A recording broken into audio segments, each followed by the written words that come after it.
বিস্তীর্ণ সবুজের মাঝে দাঁড়িয়ে আছে ভুতুড়ে এক তালগাছ। গাছটি ঘিরে শত শত বছর ধরে রয়েছে নানা বিশ্বাস অবিশ্বাসের গল্প, নানা লোককথা। গাছটা মনে করেন আমরা এই জীবন বলে আমাদের কাছে বাপদাতাই কইছে এইরকমই। হ্যাঁ, আমি দেখছি দাদারে এইরকমই কইছে, সব তো এইরকম কইতেছে। এটা তাল গাছ, হিন্দুরা পূজা পূজা দেয়, মিষ্টি দেয়, মুরগি দেয়, এইসব তো গরু দেয়, কত কিছু দেয়। একটা দেখছি দেয়া নেই, আবার খাইলে বলে ময়ূর জায়গা মানুষ ময়ূর জায়গা আসলো। গাজীপুরের কালীগঞ্জ উপজেলার বক্তারপুর ইউনিয়নের ভাটিরা ইটাগড়া কৃষি মাঠের উপর একটি তালগাছ।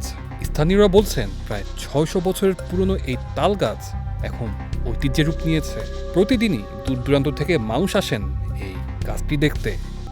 মানুষ অনেক দূরেতে তাল গাছ আয় দেখতো, দেয় অনেক দূরেতে, কালীগঞ্জতে, ঢাকাতে, এই অনেক দূরে দূরে তো লোকাই।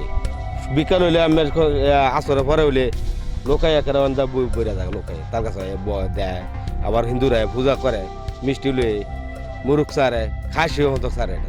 এইটা হচ্ছে ইটা করার তাল গাছ, ৬০০-৭০০ বছর বয়স হইব এই তাল গাছের। আমরা তো এরমই দেখতেছি, আমার দাদাই দেখছে এরম, আমার বাপে দেখছে এরম, আমরাও এমনই দেখতেছি। হিন্দুরা তো প্রতিদিনই পূজা করে, কোনো দিন বাদ নাই যে পূজা না করে, মিষ্টি না দিয়ে যায়, কোনো দিন বাড়ি বাদ নাই, মিষ্টি দেয়, প্রতিদিন মিষ্টি দিয়ে যায়। এই উলু ধুয়ে পূজা করে, কত চাইলার ঘুরে তোয়াপ করে, এটারে আর কত কিছু করে। এরা ফুল দিয়া যায়, টেয়া দিয়া যায়।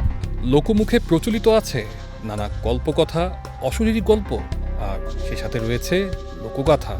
দিনের আলোয় গাছটির নিচে হালকা ছমছমে আবহ তৈরি হলেও গভীর রাত নামতেই এই পথ এড়িয়ে চলেন স্থানীয়রা। গাছটি ঘিরে অলৌকিক কিছু পাওয়ার আশায় সনাতন ধর্মাবলম্বীরা পূজা পালন করেন, সে সাথে মানত ভোগ নিয়ে আসেন। আগরবাতি মোমবাতি জ্বালিয়ে বিভিন্ন খাবার, হাঁস মুরগির ছাগল ছেড়ে যান এখানে। আমার দাদিরে জিজ্ঞেস করছি যে এই তাল গাছটার বয়স কত, কয় আমরা ছোট সময় থেকে এরমই দেখতেছি। তাহলে আনুমানিক বোঝা যাইতেছে এখন ৬০০ থেকে ৭০০ বছর বয়স তাল গাছটার।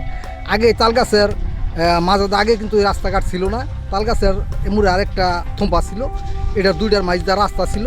আমরা যাইতাম হিন্দু মানুষের দেখতাম চাহা দিতে দিতে এটা যাইতো। এখন আইয়া পূজা করে দেব, গতকালকে আইসা এক লোকে ফুল দিয়া, মিষ্টি দিয়া, তারপরে মোমবাতি দেয়, আগরবাতি দেয়, পূজা করে, অনেক সময় মুরগা দেয়, খাসি দেয়, মানে বিভিন্ন রকমের পূজা পাণ্ডব করে। হিন্দুরা আপনার এরম দিন কোনো দিন বাদ যায় না যে এরা মিষ্টি, মুরগ, তারপরে খাসি এটা ছেড়ে দিয়ে যায়। আমার এলাকার মানুষে কেউ কেউ নেয় আর কি, সকলতে নেয় না। তো আমার বাবাই থাকতো এনতে, আমার ছোট একটা বাইয়া ছিল, সেই বাইটা এনতে মিষ্টি খাইয়া মারা হয়ে গেছে। লোকমুখে প্রচলন রয়েছে মানুষের রেখে যাওয়া এসব খাবার গ্রহণ ও তালগাছের ডালপালা জ্বালানি হিসেবে ব্যবহার করলে অনেকেই দীর্ঘদিন ধরে অসুস্থ হয়ে পড়েন। স্থানীয় তরুণ ও শিক্ষার্থীরা বলছেন ডিএনএ পরীক্ষার মাধ্যমে এই গাছটির প্রকৃত বয়স নির্ধারণ এবং যথাযথ সংরক্ষণের উদ্যোগ নেওয়ার দাবি জানান। এই গাছটি তো আসলে বর্তমানে ইতিহাসের একটি অংশ হয়ে গেছে, প্রায় ৬০০ থেকে ৭০০ বছরের পুরাতন, কেউ কম বেশি বলে। এই গাছটির বয়স হবে আমার দাদা, তার দাদা, তার দাদা, আমরা ৩ পুরুষ ৪ পুরুষ পর্যন্ত যাই খবর নিয়েছি, সবাই কিন্তু বলছে তারা গাছটিকে, তার দাদাও এইরকমই দেখছে, ঠিক আছে। এবং এটাও মিথ শোনা যায় যে এইখান দিয়ে রাত্রে বেরাতে, মধ্যরাত্রে অশ্বরোহীরা চলে যাচ্ছে অনেক দ্রুত বেগে, কিন্তু আসলে আমরা এসে কিন্তু কোনো কিছুই দেখতে পাই না। যদি এই গাছটির সঠিক বয়সটি নির্ণয় করা যায়, তাহলে মানুষের মধ্যে যে ভুল বুঝে একটা ৩০০ বছর, ৫০০ বছর, ৭০০ বছর, এই জিনিসটা যদি আমরা সমাধান করতে পারি, তাহলে মনে হয় গ্রামবাসীর জন্য খুবই ভালো হয়, এলাকাবাসীর জন্য খুবই ভালো হয়। প্রায় ৫০ ফিটের উচ্চতার গাছটি দেশের সবচেয়ে বড় তালগাছগুলোর একটি। আশ্চর্যের বিষয় হলো গাছে নিয়মিত ফুল আসলেও আজ পর্যন্ত কখনোই এতে ফল ধরতে দেখা যায়নি।